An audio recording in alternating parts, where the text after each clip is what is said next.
जय Hind and welcome to my YouTube channel time to learn concept. दोस्तों आज का प्रैक्टिस सेशन बहुत ही अमेजिंग होने वाला है और ये प्रैक्टिस सेशन नंबर 2। तो चलिए चलते हैं क्वेश्चंस पर। दोस्तों आप कॉपी पेन लेके तैयार रहिए क्योंकि आज का प्रैक्टिस सेशन मैंने जैसे ही कहा ये अमेजिंग है और वाकई में बहुत ही दमदार और शानदार होने वाला है। क्योंकि आज के प्रैक्टिस सेशन में लगभग आज हम करेंगे 40 to 50 क्वेश्चन। वीडियो लंबा ज़रूर होगा लेकिन आपके लिए फ़ायदेमंद भी होगा। तो चलिए शुरू करते हैं। ये रहे क्वेश्चन आपके सामने। चलिए क्वेश्चन नंबर 1 पर चलते हैं। लिखा है little knowledge is dangerous thing. Little knowledge is dangerous thing.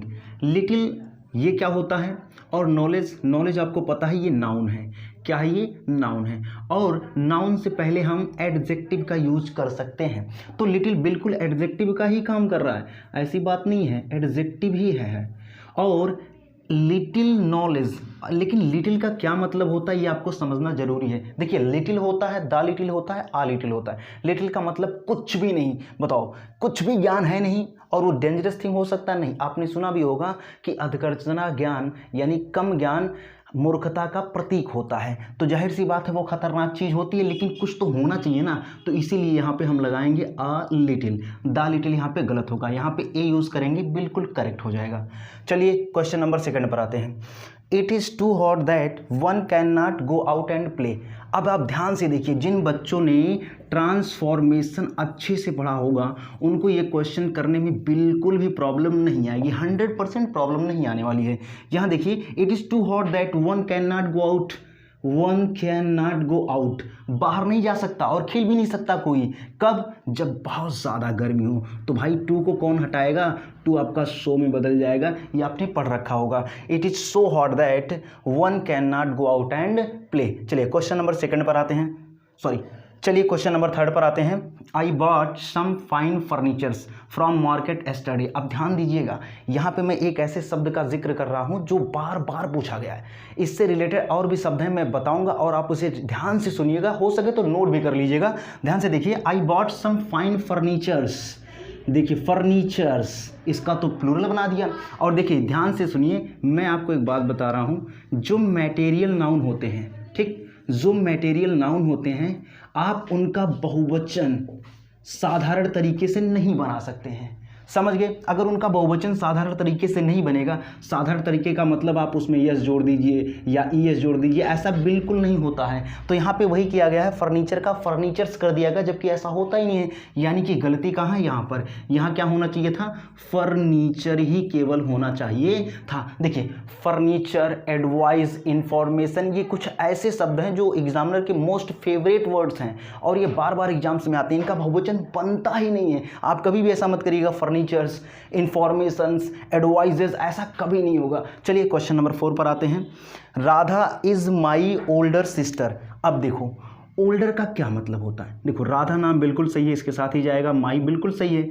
Older का मतलब जानते हो? उम्र में बड़ा, ठीक है ना, अधिक उम्र वाला। अधिक उम्र वाला, तो भाई अधिक उम्र वाला थोड़ी आपकी बहन अधिक उम्र वाली है आपसे, नहीं भाई, वो एल्डर है यानी आपसे बड़ी है। यहाँ ओल्डर नहीं बल्कि क्या होना चाहिए था?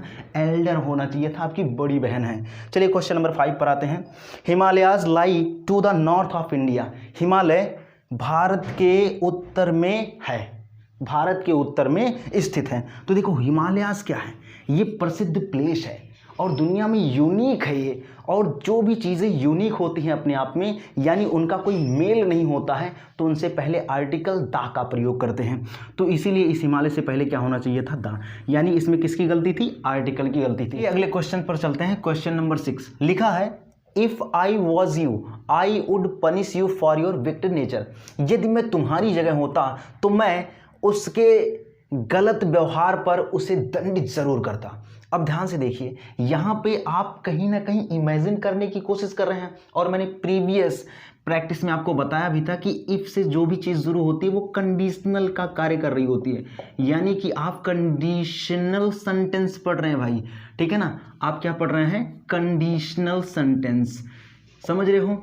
अब भाई अगर ये कंडीशनल सेंटेंस है तो देखो कंडीशनल कई प्रकार का होता है। एक तो वो जो सिंपल सा कंडीशन होता है, अगर आप मेरे पास आएंगे तो मैं आपको पढ़ाऊंगा, अगर आप मेरे पास आएंगे तो मैं आपकी मदद करूंगा, अगर आप मेहनत करेंगे तो आप पास हो जाएंगे। तो ये प्योर कंडीशन होता है, इसमें इफ बट इस तरह का कोई मतलब ही नहीं होता है। लेकिन कुछ चीज़ें होती है एकदम ख्यालों वाली होती हैं, आदमी ख्यालों की दुनिया में खोया रहता है। वही कहानी हो जाती है ना, बेख्याली में भी तेरा ख्याल आए, तो वही हाल होता है। आदमी एक्चुअल में वो चीज़ होता नहीं बट उसकी कल्पना करता है। जैसे आप बोलो काश मैं राजा होता, अरे भाई हो तो नहीं ना, आप सिर्फ बेख्याली में एकदम खोए हुए हो, कोई मतलब नहीं है इसका। काश मेरे पास पंख होते, काश मैं चिड़िया होता, काश मेरे पास ढेरों सारे पैसे होते, तो ये क्या, ये आप इमेजिन कर रहे होते हैं। तो वही बात यहाँ पे है, आप कह रहे हैं कि आप अगर मैं आपकी जगह होता, तो भाई आप क्या कर रहे हैं, इमेजिन ही तो कर रहे हैं ना। और जब कोई चीज़ इमेजिन की जाती है तो ध्यान रखिएगा कंडीशनल में, जब आप इमेजिनेशन ले रहे होते हैं तो उस टाइम पर कंडीशनल क्लास में आपका सब्जेक्ट चाहे सिंगुलर हो चाहे प्लूरल हो, इसके साथ हमेशा आप वाज नहीं क्या लगाएंगे, वर लगाएंगे। ये बात नोट कर लीजिए। क्या करेंगे, अगर इमेजिनेशन होगा कंडीशनल सेंटेंस में तो सब्जेक्ट हमारा चाहे सिंगुलर हो चाहे प्लूरल हो, उसके साथ वाज नहीं बल्कि वर आएगा, इज नहीं बल्कि वर आएगा, आर नहीं बल्कि वर आएगा। चलिए नेक्स्ट क्वेश्चन पर चलते हैं। Question number 7, hardly had we reached the station then the train left the place. अब देखो इसमें क्या गलती है, यहाँ पर ध्यान दीजिए, ये हार्डली, बेयरली, मैं यहाँ लिख रहा हूँ स्कार्शली, ये देखिए ये ऐसे शब्द हैं, ठीक है ना, जो अपने साथ देन कंजंक्शंस नहीं लेते हैं, इनको चाहिए होता है टाइम कंजंक्शन व्हेन। तो ये शब्द ध्यान रखिए, हार्डली, बेयरली, स्कार्सली। मैंने आपसे कहा था कि आज के क्वेश्चंस बहुत ही दमदार होने वाले हैं। चलिए अगले क्वेश्चन पर चलते हैं, इसलिए एकदम बिल्कुल ध्यान से एकदम देख लीजिए, और यही कॉन्सेप्ट बार बार आपके एग्जाम में रिपीट होते हैं। चलिए अगले क्वेश्चन पर, the patient died before the doctor had come. इसको दो तरीके से आप सही कर सकते हैं, एक तो इसका कंजंक्शंस बदल करके, दूसरा इसके टाइम को बदल करके। तो देखिए भाई, टाइम बदलोगे तो थोड़ा समय लगेगा, इसलिए हम कंजंक्शन को ही बदलते हैं, लेकिन पहले इसका मतलब तो समझें। द पेशेंट डाइड, पेशेंट मरा, कब मरा, before the doctor had come. अगर हैड कम आया तो मेरे भाई ये परफेक्ट की बात कर रहा है, बताओ, परफेक्ट टेंस की बात कर रहा है ना। और परफेक्ट क्या होता है, किसी एक्शन की पूर्णता को बताता है। अगर ये काम पूरा हो गया, उसके पहले ये मरा, बताओ, ये काम पहले हुआ, उसके पहले ये मर गया, अगर ये मर गया तो इसे परफेक्ट में होना चाहिए था ना। तो एक काम करो भैया, डॉक्टर के आने के बाद वो मरा होगा, यानी डॉक्टर पहले पहुंच गए हैं, तो यहाँ क्या लगा दीजिए आप, आफ्टर लगा दीजिए, बात खत्म। डॉक्टर के आने के बाद पेशेंट मर गया, काम खत्म। चलिए क्वेश्चन नंबर 9 पर आते हैं। We are living in this house since 2018। मेरे ख्याल से ये क्वेश्चन तो सबसे आसान होगा, आप लोगों ने पढ़ा भी होगा। ध्यान दीजिए, आप समय का जिक्र कर रहे हैं, 2018 से आप रह रहे हैं, और ये हमारा है point of time, point of time है। अगर ये पॉइंट ऑफ टाइम है तो पॉइंट ऑफ टाइम यानी समय का जिक्र हो रहा है, और समय का जब भी जिक्र होता है तो वो क्या हमारा कॉन्टिन्यूअस एक्शन होता है? नहीं भाई, वो होता है परफेक्ट कॉन्टिन्यूअस एक्शन, उसी टेंस का जिस टेंस में बात चल रही हो।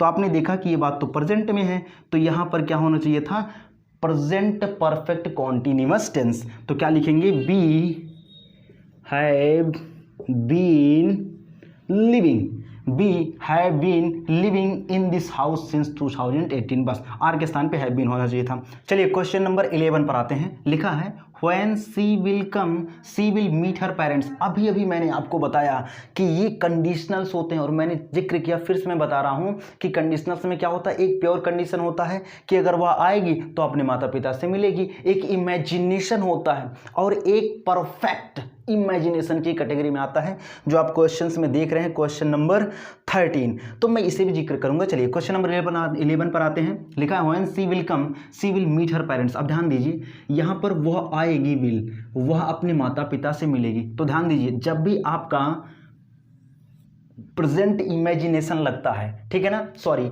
जब भी आपका कंडीशनल लगता है, तो देखिए जो प्योर कंडीशन होता है उसे हम हमेशा प्रेजेंट में रखते हैं। किस में रखते हैं? प्रेजेंट में रखते हैं। और बाकी का जो क्लास होता है आप उसे फ्यूचर में रखेंगे, कोई दिक्कत नहीं होगी, लेकिन इसे आपको प्रेजेंट में करना होगा। तो इसी वजह से यहाँ विल नहीं बल्कि क्या होगा, सी कम। अब सी क्या होता है? सिंगुलर होता है। अगर ये सिंगुलर है भाई साहब, तो इसके साथ क्या आना चाहिए? एस आना चाहिए। तो हो जाएगा when she comes she will meet her parents. कुछ लोग कहेंगे सर यहाँ इफ कर दीजिए, कोई दिक्कत नहीं है, आप इफ कर लो या व्हेन कर लो, दोनों सही होता है। चलिए क्वेश्चन नंबर 12 पर आते हैं। Father had divided his property among his two sons. स्पष्ट रूप से आपको नजर आ रहा होगा कि इसमें गलती क्या है। आप ध्यान से देखिए, फादर, अरे भाई इसके आगे कुछ तो लगा दो, आ फादर, दा फादर, किसी के पिता ही तो होंगे जो अपने दो पुत्रों के बीच में अपनी प्रॉपर्टी को बांटे होंगे।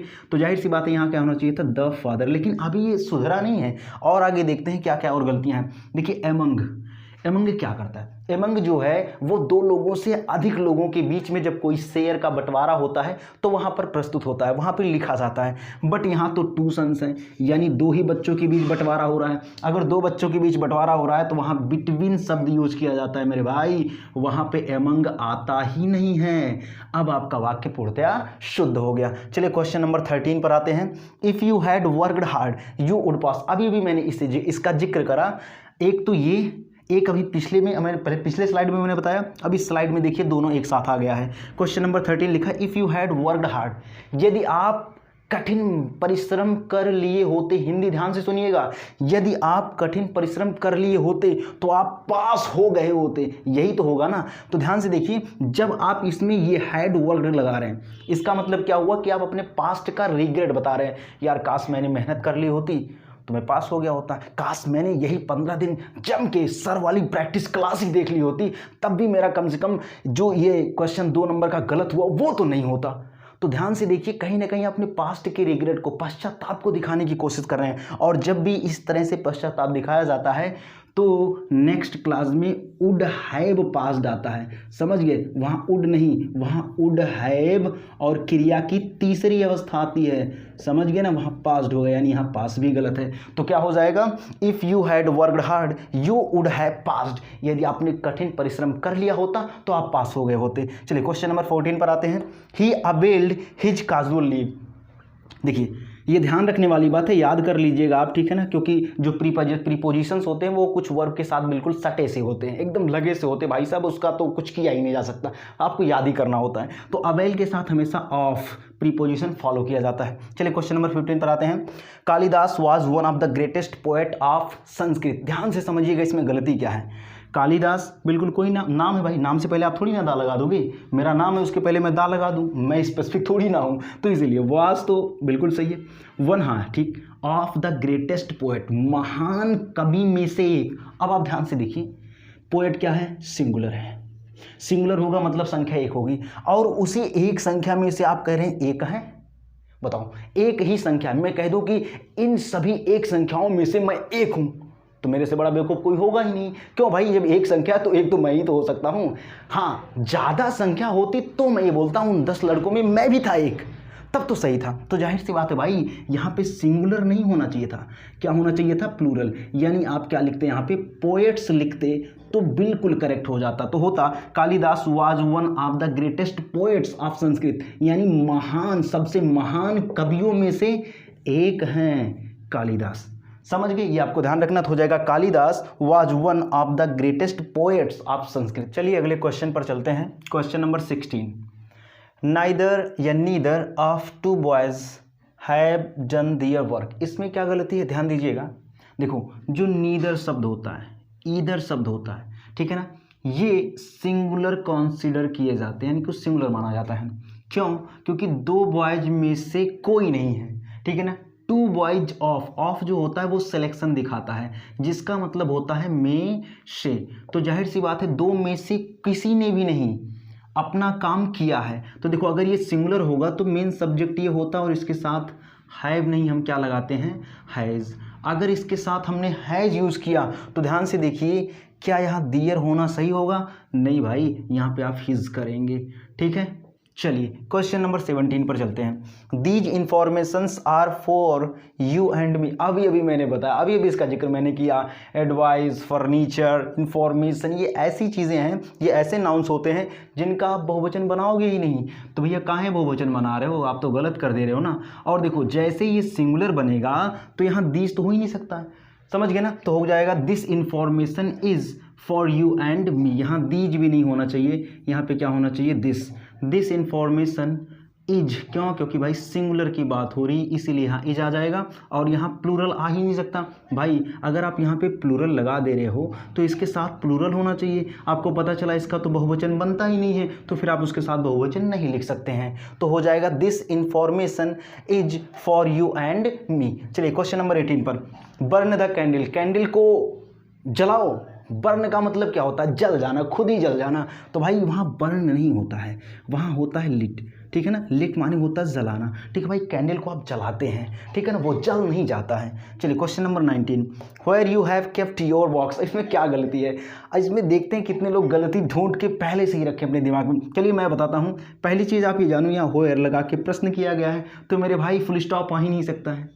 बताओ, ये गलती आपको समझ आई थी? नहीं समझ पाए थे ना? अब समझ लो, ध्यान से देखा करो वाक्य को, इधर उधर मत करो, नहीं तो पढ़ाई का मतलब ही नहीं होगा। मत पढ़ना भाई अगर आप इधर उधर देख रहे हो, ध्यान से जैसा मैंने कहा वैसा करते जाइए आप। व्हेयर के बाद क्या आता है? डायरेक्ट आप सब्जेक्ट लिख देते हो। कभी ऐसा हुआ, कभी ऐसा नहीं हुआ। व्हेयर ये हमारा क्वेश्चन वर्ड होता है और क्वेश्चन वर्ड के जस्ट बाद हमें हेल्पिंग वर्ब की ज़रूरत होती है भाई साहब। अगर हेल्पिंग वर्ब की ज़रूरत होगी तो आप यूँ कहाँ लगा रहे हो? यानी हैव को कहाँ रखना चाहिए? पहले।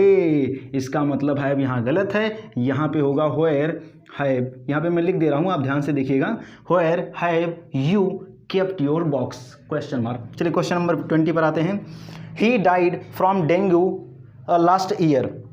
अब ध्यान से देखिए, यहाँ डेंगू से आदमी मर गया पिछले साल, वो जो है डेंगू से मर गया। तो ध्यान दीजिए, मैं एक बात बता रहा हूँ, अगर कोई इंसान किसी बीमारी से मर जाता है, कैंसर से मर जाए, डेंगू से मर जाए, किसी अन्य बीमारी से मर जाए, तो उस कंडीशन में आप डाई के साथ फ्रॉम यूज़ करते ही नहीं हैं। क्या लगाते हैं आप? ऑफ लगाते हैं।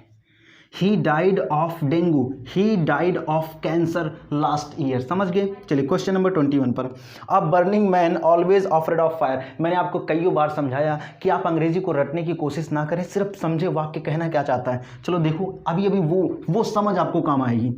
अ बर्निंग मैन, एक जलता हुआ आदमी, एक जलता हुआ आदमी हमेशा आग से जलता है। हे भगवान, अब बताओ, कोई आदमी आग से जल रहा है, वो आग से डरेगा? नहीं भाई, वो पहले से कभी जला होगा, तब अब जा करके वो आग से जल रहा है। तो मेरे भाई जाहिर सी बात है, यहाँ पर मुझे किसकी ज़रूरत है? एडजेक्टिव की ज़रूरत है। आप लोगों ने पार्टिसिपल का प्रयोग करके वाक्यों का सेंसेस करना सीखा होगा। उसमें आपने पढ़ा होगा past participle second form of verb use कर दिया जाता है, जिसकी वो विशेषता बता रहा होता है। तो आदमी कैसा है? जला हुआ इंसान है, तभी तो आग से डर रहा है भाई साहब। तो जाहिर सी बात है, यहाँ सेकेंड फॉर्म ऑफ वर्ब लगाएंगे, बर्न का बर्नट होता है। तो ध्यान दीजिएगा, अब बर्नट मैन, एक जला हुआ इंसान हमेशा आग से डरता है। चलिए क्वेश्चन नंबर 22 पर आते हैं। सी रिसेंबल्स हर ब्रदर। मैंने आपसे अभी कहा कि जो प्रीपोजिशन होते हैं वो वर्ब के साथ सट के चलते हैं, बिल्कुल उनको याद ही करना होता है, और एक साथ याद होंगे नहीं, ऐसे एक एक दो दो चार चार पाँच पाँच करके आप याद करेंगे तो याद हो जाएगा। देखिए रिजेंबल्स जो होता है ये हमेशा अपने साथ टू लेके चलता है। समझ गए? रिजेंबल्स अपने साथ क्या लेके चलता है? टू। तो क्या हो जाएगा? सी रिजेंबल्स टू हर ब्रदर। 2-3 बार आप पढ़ोगे, देखोगे, ऑटोमेटिक आपको याद हो जाएगा। चलिए क्वेश्चन नंबर 23 पे आते हैं। 23 में आप देख रहे हैं, he killed a dead lion yesterday. अब देखो, इस वाक्य को पढ़ने के बाद आपको समझ में आ रहा होगा मुझे क्या करना चाहिए। उसने जान से मार दिया एक डेड लायन को एक मरे हुए शेर को उसने जान से मार दिया। भाई साहब, कोई चीज़ अगर पहले से मर गया है, क्या आप उसको दोबारा से मार दोगे? ये तो गलत बात हो गया, नाइंसाफी हो गया शेर के साथ में। तो जाहिर सी बात है भाई, यहाँ पे आप क्या करेंगे? इस डेड को हटा देंगे, ठीक है। ये फालतू का एडजेक्टिव आ गया है, हो जाएगा he killed a lion yesterday. बिल्कुल सही है। यस्टरडे पास्ट वर्ड है, अभी अभी मैंने इसका जिक्र किया, जो पास्ट वर्ड होता है उसके साथ पास्ट इंडेफिनिट टेंस ही आता है, बिल्कुल करेक्ट है। चलिए क्वेश्चन नंबर 24 पे चलते हैं। He gave a 10 rupees note to a beggar. अब आप समझिए इसमें क्या गलती है। ये बहुत ही फेवरेट क्वेश्चन है, ये मान लो। यहाँ पे यद्यपि जितने भी क्वेश्चन लिखे सब एग्जामिनर की फेवरेट है भाई साहब। इसको आप देखिएगा एकदम, मैंने आपसे शुरू में कहा ना कि आज का जो सेशन है ना वो अमेजिंग होने वाला है, क्योंकि इसमें इतने कॉन्सेप्ट भरे पड़े हैं। अगर आपने इसको 2 बार 3 बार वीडियो को ऐसे दौड़ा के देख लिया ना, एक बार पूरा देखो, फिर 2x मोड पे पूरा देखो, इसके बाद आपको कहीं पर किसी की वीडियोस देखने की कोई ज़रूरत ही नहीं। इसी कॉन्सेप्ट से आने वाले हैं, हर क्वेश्चन यहीं से आएंगे। चलिए क्वेश्चन नंबर 24 पे आते हैं। He gave a 10 rupees note to a beggar. अब आप समझिए, उसने मुझे दिया एक 10 रुपये का नोट, ही गेव, उसने दिया बेगर को, यानी कि जो भिखारी था उसको उसने 10 रुपये का नोट दिया। अब भाई साहब देखो, नोट दिया उसने ना, नोट क्या होता है? नाउन। एग्जैक्टली आपको ये क्लियर है। अच्छा, नाउन से पहले क्या आता है, मैंने बार बार आपको समझा रखा भाई साहब, एडजेक्टिव आता है। अब आप ये बताइए, क्या एडजेक्टिव का कभी बहुवचन बनता है? जैसे मान लो कि कोई एक लड़की है, मैंने कहा he is a beautiful girl, आपको समझ आ गया, हाँ गर्ल है, कैसी है, ब्यूटीफुल। लेकिन पता चला 10 लड़कियां आ गई और वो और खूबसूरती को बढ़ा दी, तो मैं क्या बोलूँगा? ये बोलता हूँ अच्छा लगूंगा कि दीज आर ब्यूटीफुल्स गर्ल्स। क्या ये सही है? आप कहोगे सर क्या आप झूठ बोल रहे हो, तो गलत बोल रहे हैं आप। एकदम यही है भैया, वही तो मैं बता रहा हूँ आपको, नोट है रुपीज़ वाला। नहीं भाई साहब, रूपी का नोट है ये, तो क्यों आप एडजेक्टिव का बहुवचन बना रहे भाई साहब? आप इसका क्या करेंगे? रूपी करेंगे, यानी कि गलती यहाँ थी। अब आप समझिए, यहाँ नोट्स करें कि नोट ही सही है। तो आपने देखा कि 10 रुपए का नोट दिया, लेकिन कितना दिया भाई साहब? एक नोट दिया है, आ नोट, आ 10 रुपी नोट है। अगर एक नोट दिया तो यहाँ पे सिंगुलर बिल्कुल करेक्ट है। अगर यहाँ 10 रुपी नोट लिखते तो गलत था, यहाँ नोट्स करना होता, यहाँ 10 रुपी नोट्स लिखना पड़ता। समझ गए ना, ये बात ध्यान रखिएगा। चलिए क्वेश्चन नंबर 25 पर आते हैं।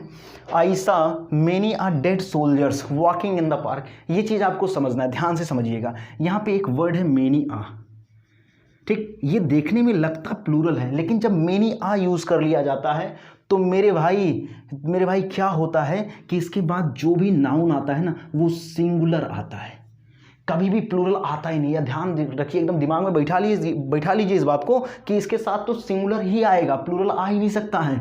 I saw many are dead soldiers, soldiers नहीं भाई साहब, सोल्जर, समझ गए ना? तो क्या हो जाएगा? सोल्जर सिर्फ होगा, ये बात ध्यान रखिएगा। चलिए क्वेश्चन नंबर 26 पर आते हैं। Being heavy rain all the traffics were closed. मैंने ये क्वेश्चन पहले ही करा रखा है, आप हमारे पहले प्रैक्टिस सेशंस को देखिए। अगर नहीं देखा है आपने तो पहले उसे देख करके फिर इसे देखिएगा।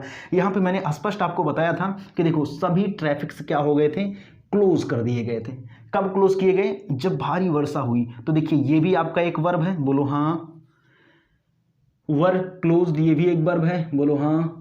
अब देखिए ये जो वर्ब है, इस वर्ब को कहीं ना कहीं ये रिलेट करने की कोशिश कर रहा है इस वर्ब से। अगर हम इसी को इस वर्ब से रिलेट करें तो देखो क्या होगा? All the traffics being heavy rain, मतलब सभी ट्रैफिक भारी वर्षा में हो गए थे, इसके बाद वही बंद हो गया। ऐसा तो होगा नहीं, जाहिर सी बात है भाई, वर्षा हो रही तो कुछ और होगा। यानी इस बीइंग वर्ब का सब्जेक्ट कहाँ है भैया, ये तो बता दो। तो क्या करेंगे हम? एक नया सब्जेक्ट इट को लेके आएंगे, ठीक है? तो हो जाएगा it being heavy rain all the traffics were closed. चलिए क्वेश्चन नंबर 27 पर आते हैं। Where are these cattles. ये तो मैं कहा क्या मैं बोलूँ इसके बारे में, कुछ बोलते ही नहीं बन रहा है भाई साहब, क्योंकि कैटल्स इतनी बार ये वर्ड आया, मोस्ट फेवरेट वर्ड, लिख के ले लो, हो सकता है यही आपके एग्जाम में आ जाए। कैटल्स होता ही नहीं भाई साहब, इसका हमेशा चाहे सिंगुलर हो चाहे प्लूरल, अच्छा सिंगुलर तो होता ही नहीं है, ये हमेशा प्लूरल कंसिडर किया जाता है। इसका प्लूरल कैटल होता है, कैटल्स होता ही नहीं है। और एक गलती क्या, where are these cattle, question mark कौन लगेगा भाई साहब? क्वेश्चन मार्क तो लगा दो। चलिए नेक्स्ट क्वेश्चन पर चलते हैं। क्वेश्चन नंबर 28 में क्या लिखा है? The gentry of this town is not invited. अब ध्यान दीजिए, ये जेंट्री क्या होता है? जेंट्री, पोएट्री, ये शब्द होते क्या? जेंट्री का मतलब क्या होता है? ग्रुप ऑफ एजुकेटेड पर्सन, यानी पढ़े लिखे लोगों का समूह। अब ध्यान से देखिए, पढ़े लिखे लोगों के समूह को दिस टाउन, इस टाउन के इनवाइट नहीं किया गया है। अब ध्यान से देखो भैया, यहाँ जेंट्री जो होता है, पहले आप समझिए ये होता है कलेक्टिव नाउन, समझ गए ना? ये कलेक्टिव नाउन होता है। अगर जो कलेक्टिव नाउन है ये डिवाइडेड सेंस रखे, समझिएगा ध्यान से, ये सब चीज़ें मैं अपने थ्योरी के क्लास में बहुत ही बेहतरीन तरीके से बताता हूँ। थ्योरी की भी क्लास जल्द आएगी, लेकिन आप इतना समझिए, जब कलेक्टिव नाउन को हम डिवाइडेड सेंस में देखते हैं तो उस सेंस में हमेशा उसे प्लूरल कंसिडर किया जाता है। तो देखिए यहाँ एजुकेटेड पर्सन को, इस गांव के एजुकेटेड पर्सन को इनवाइट ही नहीं किया गया। मतलब कई सारे लोग हैं इंडिविजुअल करके, जैसे मैं हुआ, कोई और हुआ, कोई और हुआ, कोई और हुआ, मेरा गांव हुआ, मान लो इसमें ढेर सारे एजुकेटेड पर्सन हैं, इनवाइट ही नहीं किया गया, मुझे भी नहीं किया गया, और भी लोगों को इनवाइट नहीं किया गया। अगर नहीं किया गया मतलब वहाँ प्लूरल सेंस है। अगर वहाँ प्लूरल सेंस है भाई साहब, तो जाहिर सी बात है वहाँ इज नहीं क्या आना चाहिए था, आर आना चाहिए था। बस इतना ध्यान रखना आपको। अगर कलेक्टिव नाउन डिवाइड सेंस रखे तो प्लूरल मानेंगे, अगर ये यूनाइटेड सेंस रखे, समझिएगा ध्यान से इस कॉन्सेप्ट को, अगर उसका यूनाइटेड सेंस होगा तो उसके साथ हम क्या रखेंगे? सिंगुलर रखेंगे। चलिए 29 नंबर पर आते हैं। My sympathies are always with the poor. My sympathies मतलब जो मेरी सहानुभूति है वो हमेशा गरीब लोगों के साथ है। आप समझिए, आप समझो यार, क्या ऑनेस्टी का ऑनेस्टीज होता है? नहीं होता ना। जितने भी अब्स्ट्रैक्ट नाउन होते हैं, ध्यान दीजिएगा, मैं बार बार हर क्वेश्चंस पर आपको एक नए कॉन्सेप्ट बता रहा हूँ। आज का मैंने सेशन इसीलिए कहा today's session is amazing. Why? This is the main reason. आप देख रहे हैं कि हर क्वेश्चन के पीछे कोई ना कोई लॉजिक में बता रहा हूँ। अब्स्ट्रैक्ट नाउन होता है, जो अब्स्ट्रैक्ट नाउन होता है भाई साहब, उसका प्लूरल कैसे बनाओगे, ये बताओ। आप बनाओगे? एक चोरी है तो कह दो चोरियां। अरे भाई साहब नहीं होता है, हिंदी में बन जाता है, अंग्रेजी में होता ही नहीं है वो। तो अब्स्ट्रैक्ट नाउन का प्लूरल नहीं बनाते हो। तो भाई साहब सहानुभूति को किसने देखा, बताओ, इसकी लंबाई चौड़ाई कितनी होती है, पता है कुछ? भाई साहब क्यों बना रहे हो प्लूरल इसका? तो जाहिर सी बात है यहाँ सिंपैथीज नहीं बल्कि क्या होना चाहिए, सिर्फ सिंपैथी होना चाहिए। बस यही तो मैं समझाना चाह रहा हूँ। अगर माई सिंपैथी हुआ तो भाई साहब आर क्या कर रहा है यहाँ पे, इसको इज बनाओ तो हो जाएगा my sympathy is always with the poors. चलिए क्वेश्चन नंबर 30 पर आते हैं। Mohan says that he is superior than me. Favourite question, मैंने अपने पिछले वाले सेशन में पहला क्वेश्चन ही यही रखा था। सुपीरियर, जूनियर, इन्फेरियर, प्रीफर, ये ऐसे शब्द होते हैं जो अपने आप में खुद ही बड़े अथवा छोटे का ज्ञान कराते हैं। तो भाई इनको कंपैरिजन की कोई ज़रूरत ही नहीं होती भाई साहब। देन हटाओ टू लगाओ, देन हटाओ टू लगाओ। चलिए question number 31। His brother is an university student. ये तो सबको पता होगा कि इसमें क्या गलती है, इतना टुच्चा सा सवाल है, इसके अंदर कोई दम है ही नहीं। यूनिवर्सिटी, इसका प्रोनाउंसिएशन करेंगे तो यू से स्टार्ट होगा। यू यानी या क्या होता है, एक व्यंजन होता है। हिंदी में यह क्या होता है, व्यंजन होता है। अगर व्यंजन में उच्चारण हो तो उसके पहले ऐन नहीं भाई साहब, ए आता है। ध्यान से सुनिए, ऐन कब आएगा, जब हम वॉवेल साउंड करते हैं, ठीक है ना। अंग्रेजी का वॉवेल लिखाना हो, वॉवेल साउंड हो हिंदी में, तो ऐन लगाएंगे। ए कब लगाएंगे, जब हमारा कॉन्सोनेंट साउंड आए। समझ गए ना, हिंदी का कॉन्सोनेंट अगर साउंड आता है तो वहाँ ए लगता है। चलिए क्वेश्चन नंबर 32 पर चलते हैं। Sun rises in east. देखो ईस्ट, वेस्ट, नॉर्थ, साउथ, ये जो डायरेक्शंस होते हैं, ये दिशाएं एकदम बिल्कुल क्लियर कट होती हैं, एकदम वेल डिफाइंड होती है। और जो चीज़ें वेल डिफाइंड है इस दुनिया के अंदर, उनके आगे आर्टिकल दा का प्रयोग किया जाता है। भाई साहब इसके पहले दा लगाइए, आप काम खत्म। और ध्यान दीजिए, इतना ही नहीं, सन भी तो वेल डिफाइंड है भाई साहब। क्या 2 सन है, 50 गो सन है? ऐसा ही नहीं, अभी तो एक ही है भाई साहब, यही माना जाएगा। तो इसलिए यहाँ पे क्या लग जाएगा, the sun rises in the east, ये सही है। चलिए क्वेश्चन नंबर 33 पे आते हैं। The wages of sin are death. देखो पाप की जो कमाई है, पाप की जो मजबूरी, वो मौत ही है भाई साहब। अब समझिए, पाप की कमाई, वेक्स का मतलब मजदूरी होता है, मजदूरी। तो भाई साहब बेक्स यहाँ प्लूरल नहीं है भाई साहब, यहाँ समझिए प्लूरल आई नहीं। मजदूरी ये सिंगुलर है, इसको सिंगुलर कंसिडर करते हैं। तो दो मजदूरी, अगर ये सिंगुलर है तो प्लूरल क्या कर रहा है वर्ब यहाँ पे, तो प्लूरल वर्ब इसको चाहिए नहीं भाई साहब, इसको क्या चाहिए, सिंगुलर वर्ब, जो कि ई जाएगा। चलिए अगले क्वेश्चन पर चलते हैं। यहाँ देखिए क्या लिखा है, this book is comprises of 100 pages. इस किताब में 100 पेज कंप्राइज किया गया है, समाहित किया गया है। देखो कंप्राइज एक ऐसा वर्ड है, मैंने कई बार आपको बताया, ये जो प्रीपोजिशंस होते हैं ना भाई साहब, इनको आपको समझना पड़ेगा, इनको याद करना पड़ेगा कि किसके साथ आते हैं और किसके साथ नहीं आते हैं।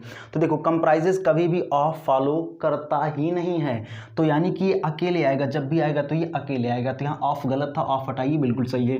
क्वेश्चन नंबर 35 में देखिए, ही इज़ माई कजिन ब्रदर। ये बहुत ही गजब का कॉन्सेप्ट है, लोगों को लगता नहीं ये चीज़ गलत, मतलब ये चीज़ सही होती, बट एक्चुअल में ये चीज़ गलत है। देखो कजिन का मतलब ही जानते हो क्या होता है, चचेरा भाई। कजिन का हिंदी अर्थ ही होता है चचेरा भाई। तो जब भाई इसका मतलब ही चचेरा भाई है, तो आप ब्रदर लगा के क्यों बोलना चाह रहे हैं उस चीज़ को, वो चीज़ तो गलत होती है, इसलिए यहाँ ब्रदर गलत है। सीधा बोलो he is my cousin, he is my cousin. 36 में देखिए क्या है, he has been suffering from fever since 3 days। मेरे ख्याल से ये क्वेश्चन सबसे आसान होगा और कर भी लेंगे आप। ही हैज़ बीन सफरिंग, कोई बात नहीं है, प्रेजेंट परफेक्ट कॉन्टीन्यूअस टेंस है, फीवर से वो बीमार हैं, सिंस 3 days। अब आप बताइए क्या 3 days पॉइंट ऑफ टाइम होता है? नहीं। आप बोलोगे सर ये तो ड्यूरेशन होता है। अगर ये ड्यूरेशन ऑफ टाइम है, 3 दिन, 4 दिन, 1 महीना, 10 महीना, 1 साल, 20 साल, 50 साल, 2 घंटा, 4 घंटा, 5 दिन, 10 दिन, ये सब क्या होते हैं, ये हमारे ड्यूरेशन ऑफ टाइम होते हैं, समय बिंदु होते हैं। और जब समय बिंदु होता है तो मेरे भाई उसके साथ सिंस नहीं आता है, क्या आता है, फॉर प्रीपोजिशंस। Very good. चलिए क्वेश्चन नंबर 37 पे चलते हैं। He is one of the best man who has ever lived. ये बहुत ही गजब का कॉन्सेप्ट है, मैंने पहले भी वीडियो में इस बात समझा रखी है। देखिए he is one of the best man, आदमी की संख्या ज़्यादा है उसमें से एक, बिल्कुल करेक्ट है, कोई गलती नहीं भाई साहब, बिल्कुल सही है। लेकिन आगे देखो हु क्या होता है, ये होता है रिलेटिव प्रोनाउन, मैंने कितनी बार समझाया। और जो रिलेटिव प्रोनाउन होता है वो आने वाले वाक्य को अपने से पहले प्रयुक्त नाउन से जोड़ने की कोशिश करता है। तो जोड़ो, मैन हैज़ एवर लिव्ड। भाई मैन होता है प्लूरल, सोचो मैन होता है प्लूरल, क्या प्लूरल नाउन के साथ सिंगुलर वर्ब आएगा? आप बोलोगे सर क्या मजाक कर रहे हैं, ये बात तो गलत है, तो क्या आना चाहिए यहाँ पे? है। वेरी गुड, एकदम सही पकड़ा आपने। चलिए क्वेश्चन नंबर 38 पे देखते हैं। From where you are coming. अब देखो यहाँ पे क्या लोचा है भाई साहब, यहाँ वेयर क्या है? Question word. क्या है यहाँ पर? Question word. आर, भाई इसके तुरंत बाद मुझे क्या चाहिए? हेल्पिंग वर्ब चाहिए, तो यू क्यों लगा कि बैठो? भाई साहब आर यहाँ गलत है, इसका प्लेसमेंट ही गलत था, इसलिए इसको यहाँ पे आना चाहिए। देखिए बिल्कुल ही सही है, from where are you coming. ये आप इसको ऐसे भी लिख सकते हैं, वेयर आर यू कमिंग और लास्ट में फ्रॉम लगा के क्वेश्चन मार्क, यानी हो जाएगा where are you coming from. चलिए क्वेश्चन नंबर 39 पे चलते हैं। My trouser are dirty. मैंने आपको पहले वीडियो में समझा रखा है, ट्राउजर्स कुछ नाउन ऐसे होते हैं जो हमेशा प्लूरल में ही प्रयोग किए जाएंगे क्योंकि वो जोड़े में होते हैं, जैसे trousers, shirts, pants, knickers, scissors, goggles, spectacles. ये ऐसे नाउन्स होते हैं जो हमेशा पेयर में पाए जाते हैं। अगर पेयर में पाए जाते हैं भाई साहब, इनका तो पहले नाउन सही कर लो, ट्राउजर्स करो। ट्राउजर्स अगर ये हमारे प्लूरल हैं, सॉरी ये जोड़े में पाए जाते हैं तो ये प्लूरल होंगे, अगर ये प्लूरल होंगे तो इनके साथ आर बिल्कुल करेक्ट है। तो यानी कि स्पेलिंग का मिस्टेक था, जिन बच्चों को स्पेलिंग पता होगा वो ट्राउजर्स कर देंगे और वो अपना 1 नंबर लेके चले आएंगे। चलिए आज के लास्ट क्वेश्चंस पर चलते हैं। यहाँ लिखा he as well as you are innocent. ये भी गजब का कॉन्सेप्ट है। आज आपने देखा कि जितने भी वीडियो मैंने जितने भी क्वेश्चंस आज मैंने कराए उन सब के पीछे कोई ना कोई लॉजिक था। मुश्किल से 1-2 क्वेश्चंस हमारे रिपीटेड हो गए, लेकिन जितने भी क्वेश्चंस 40 आउट ऑफ 40 में आपने देखा कि 35 क्वेश्चंस नियर बाई ये सब नए नए कॉन्सेप्ट पर आधारित थे। आज आपने 35 से भी ज़्यादा कॉन्सेप्ट सीख लिया, आपको ज़्यादा पढ़ने की ज़रूरत है ही नहीं भाई साहब, इतना ही पढ़ लो, इतना ही काफ़ी है। समझिए इसमें क्या है, देखो ही एज वेल एज यू, ध्यान रखिएगा ये जो एज वेल एज होता है ना, ये क्या करता है? ये एडिशनल इन्फॉर्मेशन देता है। जब कोई चीज़ अतिरिक्त इन्फॉर्मेशन बन के आए तो वो वाक्य का सब्जेक्ट नहीं बनता है। आप ऐसा मत समझिएगा ही एज वेल एज यू के बाद सर ये तो प्लूरल है, आर बिल्कुल करेक्ट है, ऐसा हो ही नहीं सकता है। समझ गए ना, क्योंकि एज वेल एज क्या मतलब वो और साथ ही साथ तुम, वो साथ ही साथ तुम मासूम हो, तो भाई साहब साथ ही साथ तुम ना, लेकिन मेन फोकस तो इस पर किया जा रहा है, यानी इसके अनुसार तो यहाँ पे क्या आना चाहिए? इज आना चाहिए। ये सब बात आप ध्यान में रखिएगा। चलिए आई होप आपको ये प्रैक्टिस सेशन समझ में आया होगा। ध्यान से देखिएगा, बढ़िया से देखिएगा, मस्त होकर देखिएगा। अगर आपको वीडियो पसंद आता है तो ज़्यादा से ज़्यादा लोगों के पास शेयर कीजिए। मिलते हैं नेक्स्ट वीडियो में, तब तक के लिए जय हिंद। कि सब कुछ आसान है, देखो कि सब कुछ आसान है, बोलो कि सब कुछ आसान है, शोर मचा के ये सबको बता दो, फैला दो कि सब कुछ आसान है, फैला दो कि सब कुछ आसान है, सब कुछ आसान है।